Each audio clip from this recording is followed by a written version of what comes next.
Hello guys and welcome to the ProDota Cup series by Smashcast TV. We have a match, the grand finals are here between Geek Fam and MVP Revolution, guys. And it is exciting one. It's a best of 5 that decides who's gonna be the ultimate winner of this tournament. MVP Revolution come here through the winners brackets, thus gaining a 1-game advantage, whereas the guys from Geek Fam come through the harder side, the rocky, the obstacle course of the losers bracket, allowing themselves, well, actually making themselves look weaker because they don't have that 1-game advantage, but allowing themselves that chance of glorious victory, winning 3-1, just getting a straight 3-0 against MVP Revolution. Nobody knows what's going to happen. Nobody knows who the winner is going to be, but I am certainly going to cast this game. And my name is DSwordfish. Welcome to the cast today. Apologies for the technical inconveniences at the beginning, but we are finally here with the draft. Let's look at what the teams are drafting today.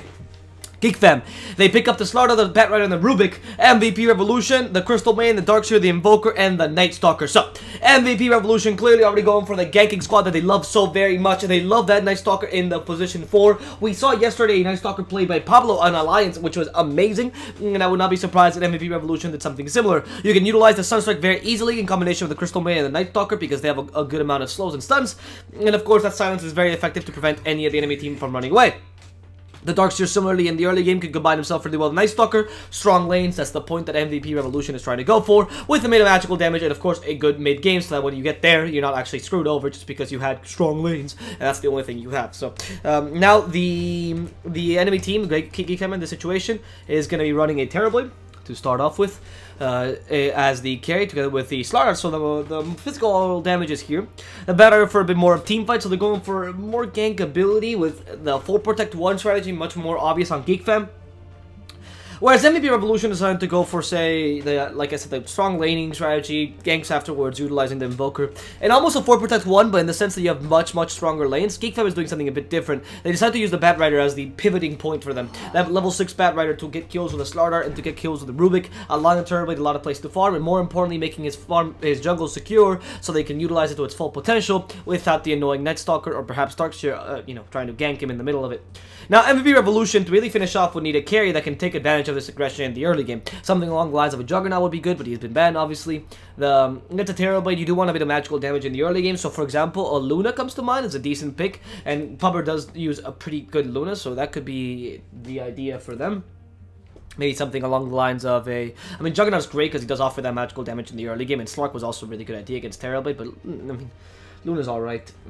What else? What other hero? I mean, heroes that can stop that Sunder are really useful. A Troll Warlord, for example. The Ursa is not particularly good against... Actually, yeah, he's okay against Terrorblade. That last big Dragonite, though, interesting by Geek Fam. We'll talk about what that means in that strategy in a second. Because first, MVP Revolution need to pick up something. And like I said, magical damage pretty useful. As a Dragonite, for example, the Luna does come to mind. It's a pretty fantastic pick here. The Sven could be an idea, but honestly, it's because you want to clear Terrorblade illusions. It doesn't seem justifiable to go for a Sven, someone who does lack that magical damage in the early game, unless you go for the new build that does get a couple levels on Stormbolt early. But don't know how useful that is. Against a Dragonite, Sven has a hard time. Against a Batrider, Sven has a hard time. Against Terrorblade, honestly, the Reflection, the Sunder, Sven has a hard time. The Luna does seem like a much better target. Avalon carry, no. I mean, that could work, honestly, especially against a Batrider, Terrorblade, and Dragonite. Ursa does seem still like a pretty good pick, despite his, mostly physical damage. He fights on low health, so Terrorblade can't sunder him easily. The stuns by Dragonite are not that powerful, neither is Batrider, because you can go for Ags this game and be pretty much safe from it. So Ursa could be a possibility for Pubber. And together with the build that they have, it's actually quite powerful, because he's one of those heroes that does snowball a bit in the early game and can get a lot of kills. Alternatively, you could go for full late game and just beat the Terrorblade his own game with the Medusa, for example. Strong against... Not that strong against Dragonite, frankly, but it's pretty powerful against Terrorblade and not really countered by Batrider due to her natural tankiness and the ability to use the Stone Gaze while she's being carried away with the lasso. Terrorblade himself will have a hard time against her, despite his high armor.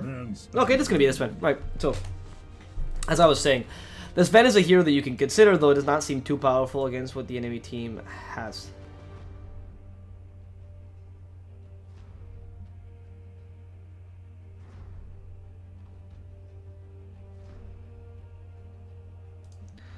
Honestly, that Sven pick, it doesn't really convince me. It's definitely better than the Medusa. That was just more of a joke pick. He can utilize, like I said, the Stormhammer to offer a bit more magical damage early. You can even run an aggressive tri-lane with Night Stalker, Sven, and Crystal Maiden. And it's not a bad aggressive tri-lane. especially with the help of the Sunstrike on the Invoker. His Storm Hammer is, or Storm Bolt, sorry, is also 2-second stun, meaning that you can easily utilize that Sunstrike with 1.8 second or 1.7 second delay. Meaning that you do have the extra damage of the Sunstrike almost in every kill if MVP Revolution do play well. Also, the Sven together with the Darkseer, the Vacuum plus Storm Bolt is really powerful. I don't know if it's Storm Hammer or Storm Bolt, but, well, one of the two. Dropping the hammer. And the only issue here is that Sven, even though he has combined, the synergizes very well with your team, and actually you have a lot of great combinations with him. The Crystal Maiden earns a lot of armor thanks to him. The Darkseer helps him with the Vacuum, obviously. The Mono Aura is great with his Sven. Night Stalker really utilizes Sven Warcry well because the extra movement speed is percentual. Thus, well, it's a percentage of your current movement speed. Thus, someone with such a huge movement speed like Night Stalker really benefits from it. And of course, they're both tanky heroes, so diving for them is quite easy. But that's not the... That's the point. The point is that Sven is still pretty countered by the Batrider, for example. And he still doesn't do the best against Terrorblade because of the Sunder. It's actually quite a big issue. And so on and so forth, actually. So on and so forth. Because if you consider that Sven is in a situation here where he's going to be kited around... Oh, sorry, give me a second. There it is. He's going to be kited around. He's going to be... forced to fight against two heroes with high armor, in this case the Dragon Knight and the Terrorblade. He only deals physical damage with a bit of damage with the Storm Bolt, but that's only good in the early game. He's fighting against a Slaughter, which is good because the Warcry completely stops the Slaughter, but the Batrider is an issue here, like I said, and the Rubik can always steal your Warcry and also make your life a living hell. Not that easy. I wouldn't really go for MVP Revolution because his last pick seems a bit far-fetched, but they do have better execution than Geek Fam, and their lineup did look better up until now. We do see the one-game advantage that the MVP Revolution have. Remember, guys, that you do happen to miss the games or you're just watching these, you're like, oh, fuck, I need to watch Manila Masters. I can't be bothered watching MVP Revolution versus Geek Fam. It is a grand final, and of course, we want as many people as possible to watch it. So we are, or I am, posting this on my personal YouTube channel. If you do want to see that, or where it is, just follow me on Twitter at DSwordfish. Or don't even follow me, just go on my Twitter profile, and then you'll see my personal YouTube channel. It's just an easier thing to do and to just post it directly in the links. And that way you can see the replays as soon as they're posted, or as soon as the games end between MVP Revolution and Geek Fam. That's going to be pretty good. Pretty cool. Oh no, W-Zyke is dead. Frostbite, that's Slithering Crusher Stopper. There is the Sticky Napalm. W-Zyke is not able to make it in time. Good Dragon's Breath, and Tiki will get the kill on W-Zyke. That is a first blood for the enemy mid laner. That is a serious issue. First blood for enemy mid laner now. Yeah, careful. Being hit by the Void Telekinesis. He wants to commit suicide himself. So Geek Fam do win the early game. I don't really know. That was a really weird engagement. Right. I mean, it's two bounties, and I guess in that situation, yeah, doesn't die, so a slight advantage for Geek Fam here. But of course, MVP Revolution, it's an Invoker versus a Dragon Knight. Early on, it should be kind of even, but after a while, Invoker should get the advantage, even with Alacrity. Despite the Dragon Blood being really useful, the early armor, 3-6, is not that great. So unless you max Dragon Blood, you're going to have a really hard time against an Invoker's Alacrity. And usually, you only grab one level, maxing Breathe Fire, and getting one level in Dragon's Tail as well. Not because, you know, particularly... it's bad to max Dragon's Blood. In some matchups it is good, but against an Invoker, which is a pretty even matchup, you don't want to waste those points maxing Dragon's Blood. If you don't need to play defensively, you can just play more aggressively with Dragon's Breath, like I said. Anyway, let's present the teams real quick. Let's present them before they start hitting each other even further. My name is DSwordfish, I'll be your caster for today, and on the rating side we have MVP Revolution, the Cursor Stadium team, W-Zyke on the Crystal Maiden, the support position. In the mid lane, Stormcat will be playing the Invoker as the carry Pubber, his magnificent Sven. The other support being Blizzy on his favorite hero, the Night Stalker, and then finally Napoleoshka will be playing the Darkseer in the off-lane position. As for Geek Fam, we have a mid laner T-He with the Dragon Knight playing the Terrorblade in the carry position, Psionics. As the first support, we have a Slaughter played by Raji, second support being a Rubik played by Yeah, and then finally in the off-lane position, it's Velo as the Batrider. Alright, Geek Fam was using a stand-in last game, Net. You should know him if you've ever seen... well, SCA Dota as a whole. Have you ever watched SCA Dota? Then yeah, you've watched Net. So I'm not entirely sure if Yeah is... I mean, it doesn't seem like he's a stand. It seems like he's joined Geek Fam. So I don't really know who Yeah is. I've never heard of someone called Yeah. Maybe that's a pseudonym for something else. Net was playing pretty well with Geek Fam though. I mean, when they won all those matches and when they did so well and got to the winners brackets finals, then that was big with Net. But of course, with Yeah, they managed to beat Nasty Potatoes 2-0, so it was not like that big a deal. In fact, Geek Fam comes into this final with not maybe, you know, great denial, great denial. Geek Fam does not come into this final with, you know, confidence or anything, but they don't come being the complete underdog in either.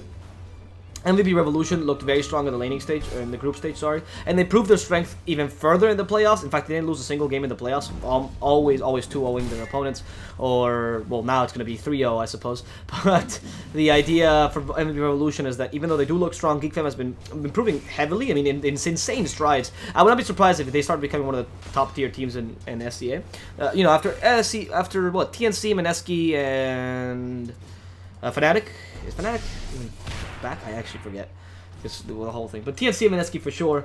Execration's already out of the thing. Clutch Gamers are the team that's also pretty big. So MVP Revolution could become third, maybe, and then fourth Geek Fam. It'd not be surprising, honestly. Let's wait till the qualifiers for TI, but it's definitely going to be an interesting qualifiers. Oh boy, not develop. And it's good to see ProDota Cup before the qualifiers. First of all, if you're going to bet, I mean, watching these matches is important to realize who's good, who's bad, and who plays better and who's improved. And Geek Fam is a team that I would particularly like to, you know, commend, because the Nasty Potatoes is great at comebacks, and they almost got one against Geek Fam. Geek Fam had a clear domination match for both games, and they actually managed to win against the master of comebacks, that is Nasty Potatoes. And for the most part, they haven't thrown much these games, and I say throw in the metaphorical sense, or, well, in the colloquial sense of throwing, not that they actually obviously threw the game, but in the fact that they didn't, you know, sacrifice the game because they just lost their cool for a second.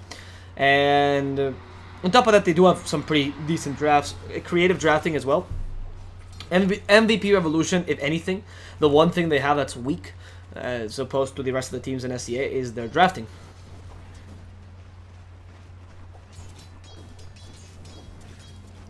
Because the drafting in their case is strong and it's powerful. Oh, Frostbite, careful. The Sunstrike is going to hit Velo. No, he evades the Sunstrike damage, but the Firefly will come out a bit too late and it's not going to deal enough damage for MVP Revolution to back off. That's another kill.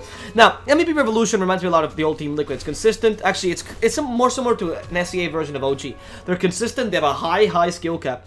And they are able to play a lot of good heroes pretty consistently. They're versatile, right? But at the same time, they're versatile within reason. They're versatile like OG is versatile. They, like VP said, they can only play Terrorblade. Fuck them, they can only play one hero. No, but in all honesty, teams like OG or MVP Revolution are actually very similar. They don't play that many heroes too well, you know. In bottom lane, they actually get a kill on the Batrider again, and that's pretty good for MVP Revolution. They play certain, like, maybe 3-4 kinds of matchups or kinds of drafts. And they play them well. That's all MVP Revolution does. So that might be their weakness, being them just basically on the factors of, on the grounds of, you know, you being more creative than them. Geek Fam does have a lot of creativity. Geek Fam does have a lot of creativity, so they could win them, beat them in the drafting phase. In this drafting phase, I don't believe that they've gotten too much out of it. But you can see that picks like Sven, for example, though you might think they're creative because they're out of the meta, and they are technically out of the meta. It is still a hero that public prefers and likes, just because he likes the kind of farming style of his Sven, where you can get a lot of stacks. And they know how to play him pretty well. If you can see, the stacks are starting to happen. Though it's usually being abused. Actually, it's just being abused right now by the supports. I don't see any ancient stacks just yet. So that's a bit disappointing after all I said. Yeah, there's not much stacks for Sven. He's going to need to recover as well because he's fighting against a pretty decent dual offlane. So getting some stacks up with the supports would be nice instead of just farming with Crystal Maiden. Blizzy has also not utilized this knight too well. So, I mean, they've gotten a couple kills onto the Batrider, probably just to get him out of this lane. He's become really annoying. Raji's decided to become the offlaner, essentially, because the Batrider's been pushed away. And now Pubber, first off, just trying to get Mask and Madness. And going for the rest of his items. Already getting grabbing treads, which should help him.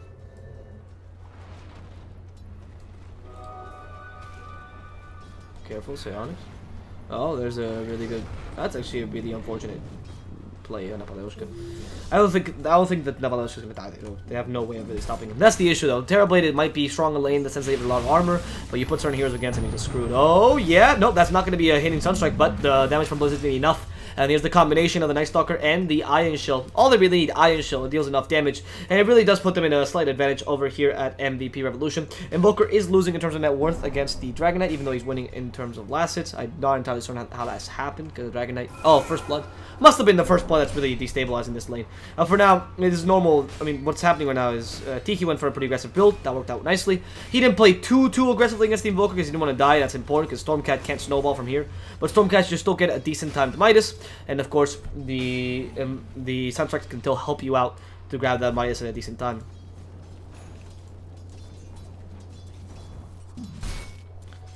And getting those skills are pretty important.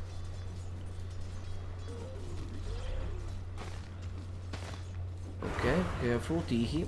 Dragon form up. And he does Corrosive Breath on. So Tiki is starting to deal quite a lot of damage to this tower. And the bottom lane as well, they go into cover, they stun him out, Slithering Crush. Velo does not have his ultimate. In fact, they're going to hit him with Stormhammer. And with those infused raindrops, they're going to be wasted finally on Pubber. You can still use this to attack someone. Of course, Yeah is joining him, and this is becoming a bit difficult, especially with the Firefly on. Geek Fam, they're waiting for the, the MVP Revolution, waiting for the Firefly to get off. And meanwhile, Napalosha getting a kill in the top lane just with the Sunstrike. Oh, no, in the middle lane with the Sunstrike against Tihi. Alright.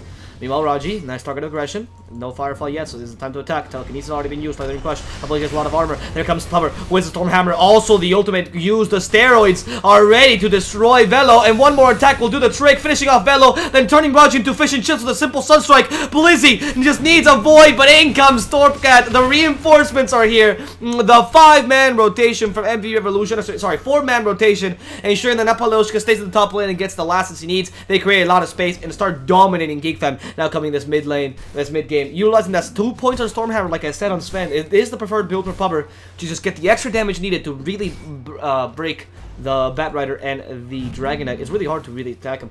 And there, I mean, it was a good rotation at the beginning from Geek Fam, but they keep forgetting that you really can't kill a Night Stalker. Oh, they missed a Sunstrike. That was unfortunate because Velo could have died there, and they just hit him with a Sunstrike. In fact, Pubber might just die here. He has 4 stacks on him. Velo's gonna play really aggressively, gonna get the kill. Still has infused raindrops, helps him out a lot against W Zayak. And now W Zayak is being brought down, carried away with lasso, telekinesis to put him in the fire, and W Zayak won't know what to do. Frostbite's Batrider before he goes down, but that does absolutely jack shit. And Geek Fam, no, they might actually lose Velo just through the Blizzy's damage. They have one more Void, that's all they need, but he comes in with a Haste Rune. There's the stun. Sunstrike not gonna hit Velo, and Blizzy trying to run away, getting the Void, but Velo will survive it. Geek Fam will get the 2nd kill onto the enemy support, getting even more gold for Velo. And that means that they're not gonna be concerned about the timing for the Blink Tag on this Batrider. Sure, MVP Revolution is still winning, but those 2 kills really recover them. They didn't waste that many rotations. It was just a Haste Room, meaning the Dragon Knight didn't have to waste a TP for that. In fact, that was a pretty good use to the Haste Room, killing a decently farmed Night Stalker to get a bit of gold in the Dragon Knight. He even got the gold for that, so that's not bad. Raji could go middle lane to get some experience. And though the Invoker already has his Midas and is well on his way to get his Aghanims, these guys are actually doing okay. I mean, the whole point of Geek Fam is still to go for the late game. Try to use the 4 Protect 1 coming in the mid game, using the Dragon Knight as your main carry, and of course the Batrider as your main initiation, and the Slaughter ideally with a Blink Dagger at some point. For now, all he needs is Tranquil Boots. For now, all he really wants is Tranquil Boots. The Tranquil Boots were much better for Slaughter earlier when they gave him armor. Now we just movement speed is not that useful. The Sprint is great, but of course the Sprint already gives you enough movement speed. You don't need the Tranquil Boots movement speed as well. But it does allow you to delay the Blink Dagger a bit further than before. Mainly because you naturally have more mobility.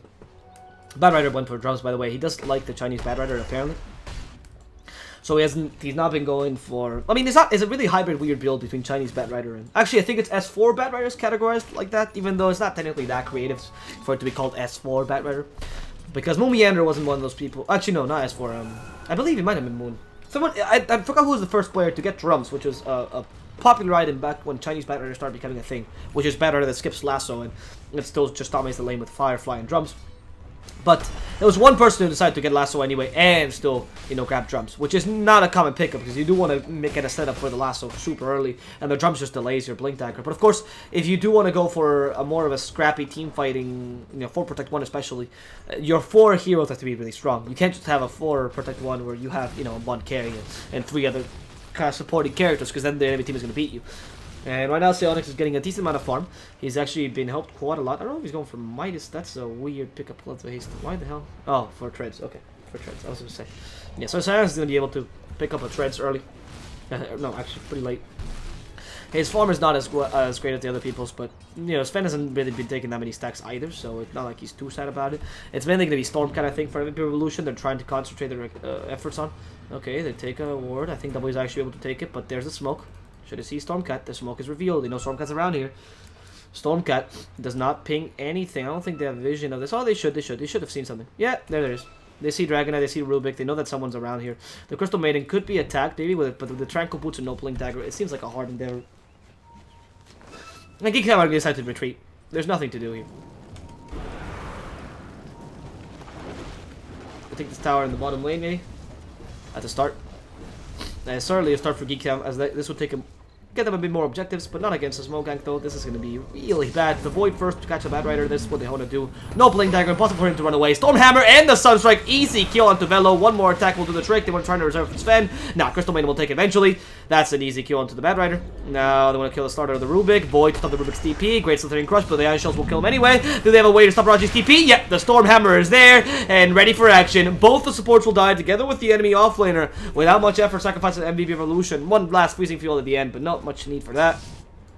And with that, they also put a lot of pressure into Psionics because by killing the support, surprisingly enough, the carry thinks, oh shit, what do I do? Now they can gank me at any point. And sure, the supports theoretically create a lot of space, but when you lose so many, Landstalker can easily rotate together with an Invoker, Sunstrike kill, and we already see how strong the Sunstrike has become. He's maxed Exhort first, he's really close to getting his Aghanims. Frankly, he's going to get his Aghanims around 15 or so, which is a good goal per minute for an Invoker, even if you did get an Ags, or a Midas at a decent time. Hello, Zoriando.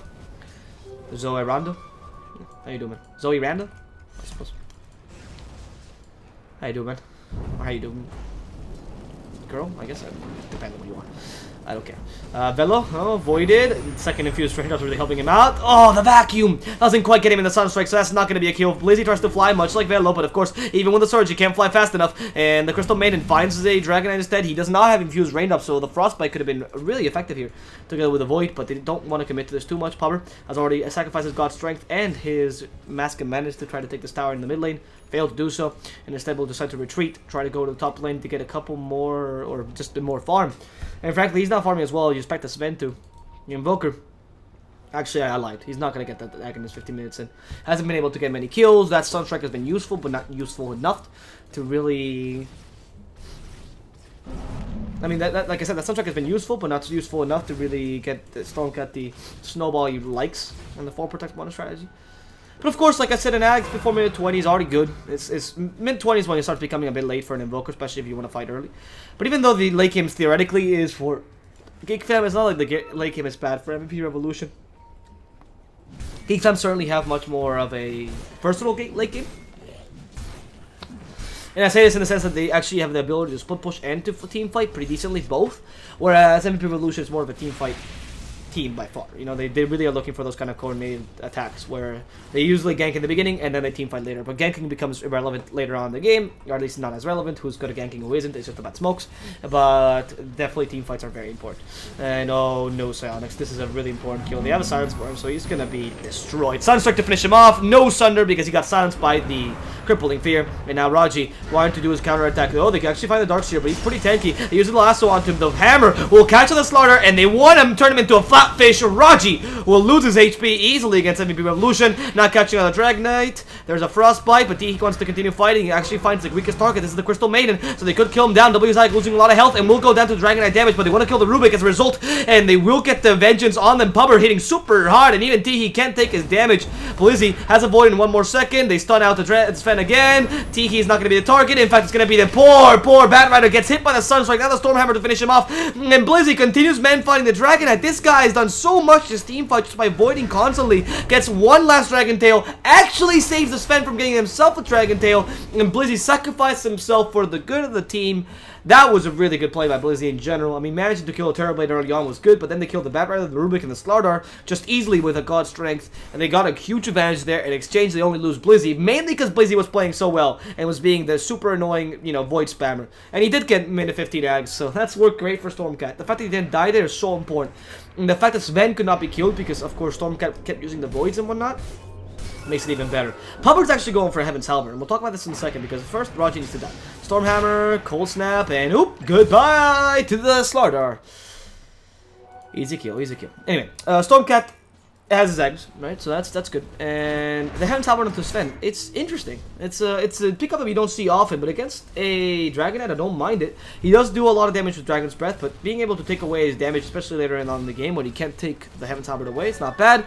The Terrorblade nor the Dragonite like going for MKB. The Dragonite maybe in a super late game, but for now he needs Armlet. If he does go for Armlet or Blink Dagger or Shadow Blade, yeah, he's gonna go Shadow Blade first. So whatever you decide to go for, definitely the build is not MKB first. So getting a Heaven's Halberd early on is really good, and the strength it gives Sven is not bad. Usually people like going for Armlet, but honestly, when you have God Strength nowadays, you don't really need Armlet. You can be a bit more creative with your ideas, and look at how much damage he does just with God Strength, Alacrity, and of course a Mask and Madness. That Heaven's Halberd certainly helps because let's not forget that's 20 strength. That means that when God Strength comes up, that's double that, right? So 120%. Let's just say it's 40 damage, essentially. A total of 40 damage that you get from that. Pretty good. Alright, Psionics, careful. Oh, wow, Destroy with just a simple Stormhammer and EMP. Now they're going to go on to, yeah, uses Darkness. That's not going to help you very much because Night Stalker is still pretty powerful in this. You're just taking away vision, but as a result, you also die yourself. And even though, like, he's affected by Night Stalker himself. Sorry, he's affected by Darkness himself, and he can't have that much vision. He should be fine. 300 AoE vision is annoying, but not when you can see the Rubik entirely just TPing right in your face. And MVP Revolution is really having a pretty good domination in this game. If they win the first game, it's going to look bad from Geek Fam. It's going to be easily a 2-0 and turn it into a best of 3, just because Geek Fam can't really answer to the attacks that MVP Revolution are putting out.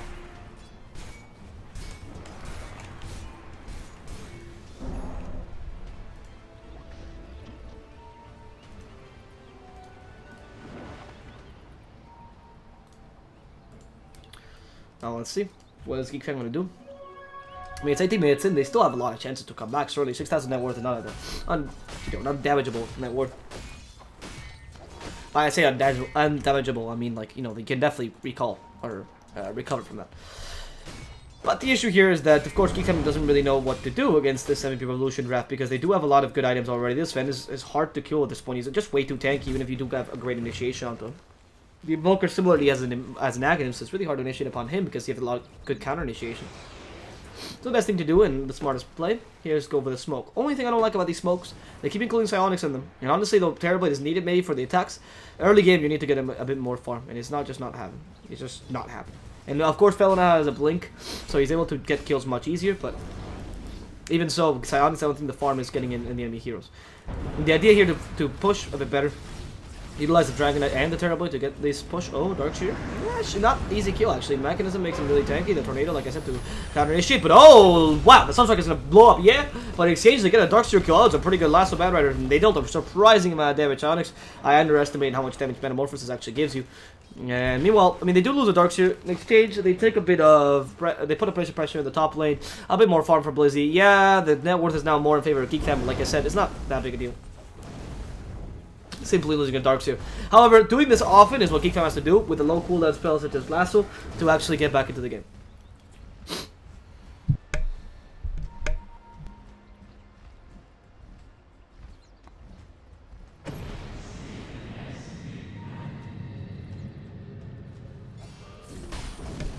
And no, careful. This is Velo. Here could be rolled for a possible Lasso. And there's the Flame Break. The Flame Break is actually going to alert them that there's someone on Roshan, but Sven doesn't care too much. He has Alacrity and also the Steroid, so he actually hits the Roshan pretty hard. Going for BKB next. Oh, Tornado almost catching him. Sunstrike might, though. The slow is there, and with the Knight, they are able to fly and take down the Bat Rider before you can get this Lasso out. Granted, it was 2 seconds till Lasso was available, but still, they got that preemptively. You know, be proactive. Don't be in the driver's seat of your life. Be the driver of your life. And that's what Blaze decides to do. Great usage of the flying here in the 109. It's still a surprise tactic because people don't expect him to fly. Honestly.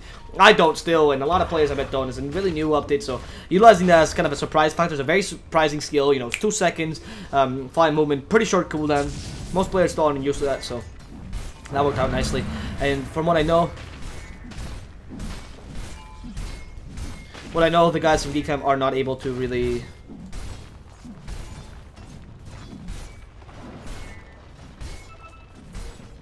Anyway, like I said, they're not really the team that he kind of uses the Night Stalker, so it definitely is MVP Revolution who have the advantage in that kind of surprise factor. It seems stupid, but definitely the Bat Rider died there because he wasn't expecting the Lasso or the Night Stalker to fly. It's more the idea, not that when you see it, it's like, oh shit, I forgot he had that. You know, when he comes at you like this, you know that he's gonna come at you through flying, right? It's not, Bat Rider's not stupid. But he's standing in this position, for example, or in this position, or in this position, which are now unsafe because of the Night Stalker being able to go uphill and just attacking you, with the silence, especially with the crippling Fury of the Void. That's what make him unsafe now. And the Bat Rider is not used to that, so he just stays here and guards, like you saw, using the Flame Break, trying to annoy, getting a Lasso. But of course, the issue is that you're not expecting Blizzard to just come up at you and attack you straight up. And with Solar Crest, he even deals more damage. And Tihi's Dragon Ball is almost completely eliminated by the Solar Crest. Okay, Tihi, and use a Shadow Blade in time. I don't think they have vision for him. Oh, they do come with a Dust. Maybe. I mean, I'd be surprised there. The Dust is not going to hit him. Tihi's pretty fast with the Dragon's form. And of course, that Shadow Blade extra movement speed. He himself is going for a BKB. I think that BKB on Tiki is actually going to be insanely useful. Insanely useful. We end up sending Invoker. That's probably what they need to really make Dragon Knight just start hitting pretty hard. He actually goes to his level 16, or level 18, sorry. And getting a level 20 is probably the most important thing for a Dragon Knight. I don't like that he didn't go for the 40% XP gain. I do like the 120 gold per minute really soon. Just the 40% XP gain because it's ridiculous, and then you get to the level 18 really quickly. But instead he's decided to go for the late game and going for the more useful talents in the sense that, well, if this gets late, the 40% XP gain is not going to be useful to him, whereas the extra damage will. So what MVP Revolution need to do is put a lot of pressure now, take advantage of the fact that Dragon Knight decided to go for a build that's much more late, and, you know, take a lot of objectives. And force team fights if you can, but mainly take a lot of objectives, so you can put pressure that's substantial. If you force a team fight, and you do win it, it's great because you can take it from there. But if you do happen to force a team fight, like half of your heroes die because Dragon Knight's still pretty powerful, and because the enemy team is not that weak at this point in the game, and in result you don't take anything, that's a lot of, you know, time lost for you, especially against this kind of team that's aiming for a pretty strong late game. It's starting to look scarier and scarier. Now Pubber starts to attack this tower. Tier 3 is their objective with the steroid still on. It should be easy. Mask of Madness already used just to back out. And they did not stop its push from the Terrorblade. Thanks to his Manta style, he's able to take this this tower down. And Terrorblade actually TPs away. The Ice Stalker is not able to catch him in time.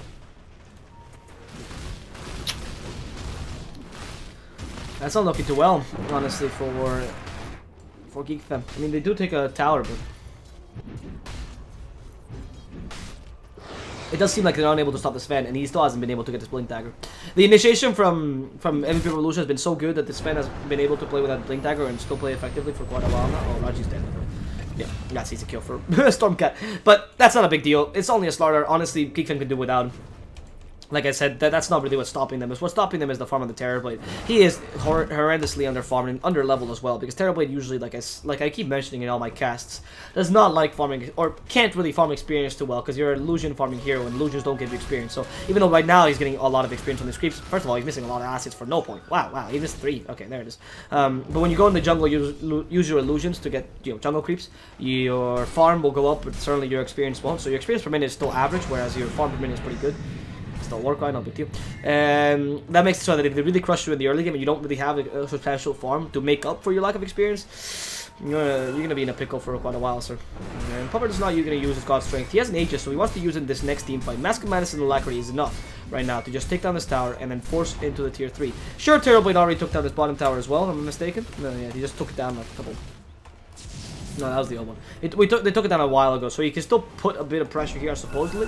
But with Travel Boots and Invoker, it's hard to keep the split push going, especially because Invoker has such great ways of dealing with your Terrorblade, just simply Tornado. And on top of that, you also have the Sven pushing really strongly with the God Strength. Now, finally, with a Blink, he could fight, but of course, he's going to lose his Aegis just now. I believe it's like 12 seconds, yeah. Actually, for some reason, it stops at 2:58. I do not know why. Should be a 3 on point, but it gives you like 2 extra seconds to, I don't know, realize that your Aegis is gone. Yeah, he got his Blink Dagger. Aegis is gonna go away, and Pubber pretty happy with how the game is going. Honestly, not concerned about the whole Aegis thing. Geek Fam though, really timed this perfectly and wait for the Aegis to go away to smoke gank. If they do find Pubber now, it's a good thing. They did use a scan though, and the scan was unsuccessful. Oh no, sorry, the MVP Revolution used the scan. Right, these guys didn't have the scan. MVP Revolution used the scan. They detected them. They know someone's around there, but they might be getting a bit cocky because of the scan. Because Velo actually decided to go the opposite way. But MVP Revolution, not being stupid, not getting cocky, decided to stay around this area, not go into the tier 2 yet.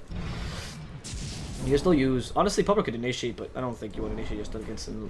Yeah, it's a bit hard. Oh, beautiful lasso. No Ether Lens, but still was successful. However, Spence does the BKB. He could fight this. He's been stuck for a long time. Where's the BKB? He has to fight this somehow, but he's been stuck in the wall replica, dealing way too much damage. I think his starter's going to die first with Freezing Field, but W Zayak has to run away from Tihi. Here comes help from Velo. Finally, that Dragon's Tail hits down the poor W Zayak, and he's going to go down. And MVP Revolution are going to have a tough time dealing with his Terrorblade without the Sven.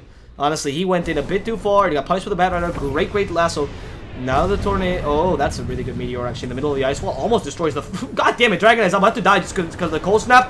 Tornado. Raji comes in. Beautiful Slithering Gush. Stops the death of the Dragon Knight. And they might even kill the Invoker as a result. That's 3 dead for MVP Revolution. And Geek Fam are going to take towers now. Now Paleoshka starts hitting the Bat Rider. There's the Sea of Flames here by Mr. Velo, making it hard to really push against them. Boise wants to come in and kind of help this, but Geek Fam is not letting them do anything.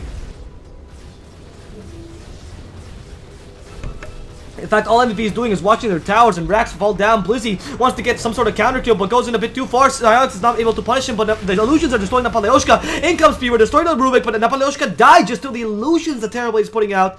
And now the ideal thing will be to stop Sionex. Blizzy does not have axe, but they did have vision of that somehow with a flying vision, of course. And with that, they stop the TP off the Terrorblade. Never TP close to a ramp when a flying Ice Stalker's around. Able to cancel that TP with a beautiful usage of the Hunter of the Night just to get the vision off of the ramp. Able to stop the TPing Terrorblade with a Void, and that gets them a counter kill that was very valuable. They didn't waste any buybacks there. They didn't lose racks. There's certainly a great advantage for Geek Fam. They're still winning this game, but let's not forget that was a small mistake committed by MVP Revolution that lost them the team fight. Not the fact that they're actually losing the game right now in terms of team fighting. Pubber is still more fun than the enemy team is. He's still more powerful because he's a goddamn Sven. He has his whole quick kit ready. And Terrorblade does recover in farm considerably, but you're still winning ever so slightly. And if they don't sacrifice the Sven again like that, then, well, that's a pretty easy.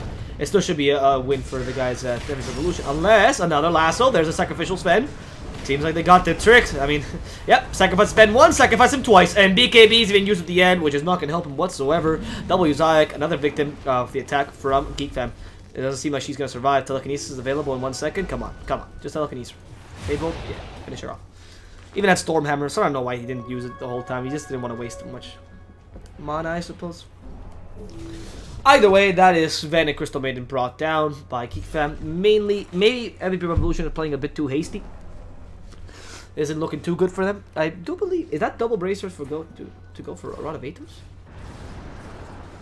Oh, 4-step. Okay. I thought that was Rod of Atos. Okay, so I was being dealt a bit of damage. The cold snap takes away the cold snap though. Thanks to the... Oh! Montestal came a bit too early. Napoleoshka could help out here, but with the ice wall alone, they don't have enough damage. They need a Sunstrike perhaps, and they haven't used it yet. And of course, Sionex still has a pretty decent amount of HP thanks to the Montestal and the BKB. He also pop BKB anytime, and they know this, so they don't want to commit too much to this. Blizzy himself trying to go for that Aghanim Scepter.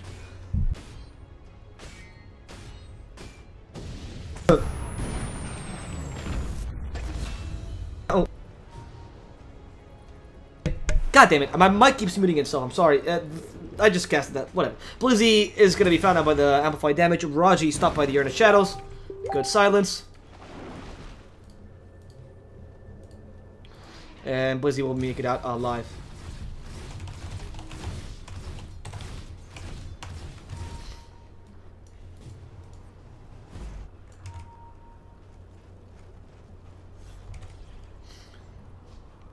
Geek Fam gonna continue to push this bottom lane,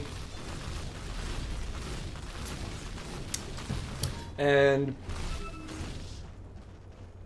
they're gonna take quite a considerable chunk out of this these creeps, and they could take this tower if they do want to continue the push. But of course, MVP Revolution is not looking for towers or objectives. They're looking, well, they are looking for objectives. This time Roshan is the objective though. Great tornado, by the way, stopping the initiation completely, and good usage of the haste just to get a bit of scouting done. The whole point here is they know Roshan will respawn in 3 seconds. There's no other way. Well, it's either 3 seconds or a minute. So once the illusion ceases, there it is. Roshan respawned. And Geek Fam now have superior Roshan power because they do have the amplified damage. So they do actually have a way to deal with the Roshan pretty easily. God's Strength is not as strong. And here, Geek Fam, ooh, might be setting up a trap. It's a trap, boys! In comes the Dragon Knight, 4-stepped in, and the Crystal Maiden is not gonna die yet. He does prevent the damage from the Stormhammer, but not the Sunstrike. However, they already killed the Crystal Maiden. The next objective is the Sven. Pumper activates the BKB last second, but he can't heal up. He is just creating chaos in this enemy team. Velo has used his lasso just for the Sven already. Darkseer goes down. Stormcat next objective. He doesn't Ghost Walk in time, and he actually gets hit by the amplified damage. Now stunned out and destroyed by the damage MVP Revolution's putting out. Blizzy stunned, brought back, amplified damage, but he's not going to be able to get out of here alive because the Batrider is committing to this. The Flying Vision is not going to help him in this moment of death, and the guys from Geek Fam recover completely against what MVP Revolution had at the beginning. That wall of replica did nothing. That's then over. That Sven got completely kited at the end, and this is what I was talking about. They have ways to kite the Sven, and now that they do, now that they've shown it, they actually completely destroyed them. Geek Fam win because their draft is better and because their execution at the end was much better. They knew what to do coming in the mid game, and they might be taking this game #1 against MVP Revolution, thus evening out the score and making it this a true best of 5 because both teams will start with one of those games won for them, even if they're winners brackets or not. Not that I dislike the style, I like the one game advantage. Makes winners brackets mean something. of course, but it's still nice to have a full, you know, best of 3. It's like a clean best of 3. If they do win this one, it's a clean slate, and they have a chance to win again. And with this, I mean, this Roshan is just gonna get them what they need. It really does. It's gonna get them the Aegis, the cheese as well to come with them. I mean, the cheese goes to the Bat Rider if they need it, or Dragon Knight. And the Aegis, of course, to a Terrorblade to make him unbeatable. But look at this Dragon Knight go. I mean, he has 1,800 net worth. He has been farming like a madman. Now he goes for the 120 gold per minute, and certainly that's going to help him ridiculously to become a proper carry. With the Midas, it's impossible not to just... Wow! Actually went for 300 health. Okay. Hey, thinking this Midas is enough. He already has enough farm. Okay, they're going to catch out. This time it's a nice blocker, not the best of initiation. In fact, Pupper is going to come in and go against the Dragon Knight. It's harmed him already. Wall replica, pretty good. But Blizzy's going to die first. WZI might be the next target, but of course, Sion's Metamorphosis. He only has Thunder used on Pupper last second, and now Pupper gets stunned. It's the time to finish him off. They're going to kill off Pupper. Invoker goes down second, and WZI, after a long standing fight, finally dies. And Raji is only fighting Zabaleushka. They have vision of him. They also have the Urn of Shadows to prevent this blink if they need to. There's the Urn of Shadows. Good job, Raji. Stuns him with a... I mean, I guess he's just lucky about the stun there. Takes away the amplified damage with Lodo Sword. Pretty clever, but Napaleoshka can't really fight Raji alone. In comes the help of Velo. And in comes the help of, yeah, all the supports are going against his Darkseer. And they caught him. Napaleoshka won't live to see another day. The guys at Geek Fam are dominating, and the GG will come out. MVP Revolution will not be the MVPs of this match, as they will lose the first match of the day. This best of 5 of this grand finals to Geek Fam, allowing Geek Fam to equal footing in the grand finals, allowing them to actually have the hopes of being able to win against MVP Revolution. So close, yet so far away. So, guys, Geek Fam, MVP Revolution, now going to be playing a clean best of 3. 1-1 is the score. Both teams are excited to get this grand final done and over with, because both teams have the desire, the hunger to win this game and win the ProDota Cup, thus proving themselves as one of the better teams in the SDA region. My name has been DSwordfish. Hope you enjoyed the cast. I have been your caster for today. If you did, feel free to follow me on Twitter at DSwordfish. If you didn't, feel free to flame me in the comments or on Twitter or whenever you want. Don't forget that I do post all the replays for these games in my personal YouTube channel, so feel free to go on Twitter. There's my personal YouTube channel. You can see the replay right after the best of 5 is over, so in case you did miss any games. That's it, guys. I will see you very soon. Game number 2 between Geek Fam and MVP Revolution. Stay stuck to your seats, because this is going to be a doozy. I'll see you guys soon. Enjoy some tunes while I wait, and until then, guys.